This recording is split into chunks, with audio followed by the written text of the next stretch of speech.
returning to earlier scenes in how you wrote it, or did that happen in the editing? Oh, that was all written. It was I had written it that way. Yeah, so it really worked very well. Oh, thank you, appreciate it. I was so taken with the script because you rarely read a story told from 3 points of view. That I thought was so interesting and really moving, actually, when you see 3 different versions of the same experience. Right. So I'll just speak quickly to that. I think what you're seeing is the fact that in general you have the 3 strong lead females, and you don't see that very, very often.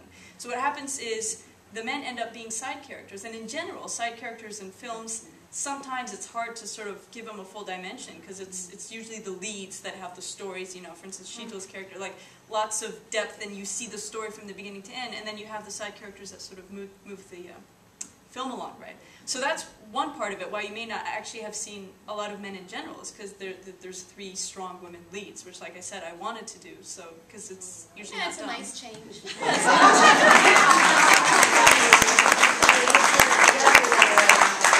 I don't know, Sheetal, do you want to talk about a little about your I mean, I think you said it right. I think that, I mean, anyone who has a specific experience with the culture will obviously have, it'll affect them differently, maybe more personally, in lots of different ways. But I have found that actually most people who see the movie feel like they have actually a lot in common with the struggle and with what the girls are going through in whatever context, just put in this specific cultural context. But in terms of what they're going through, I think is very universal.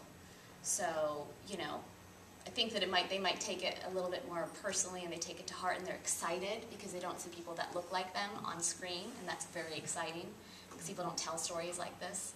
And it's another thing to actually perform it.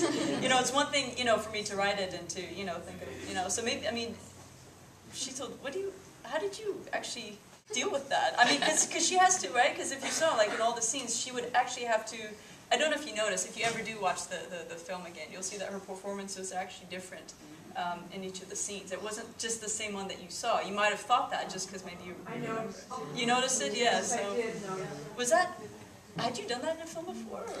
I hadn't done that before, but it was exciting, actually. I said this to you when we met about the film. I was so struck by that way of storytelling that I think we talked about it. I said, so how do you see it? Because I saw it slightly different for each experience, and I didn't know if that was her vision or if she wanted to have it the same, and then the audience would, there's so many ways of playing it, and I think we made the interesting choice to have it kind of move with the person that you're, you know, working with from their perspective, so that when I'm dealing with Amira and where I'm dealing with Layla, they will look at me differently, and so I need to act differently when I'm with them because they're seeing me a different way, and then the very end, my story will be really who I am. So I tried to. We have a tradition here. They're called the Outsider Awards. These were made by one of our resident artists, Enzina Marari, and we give them to people because we like it when people bring the outside in.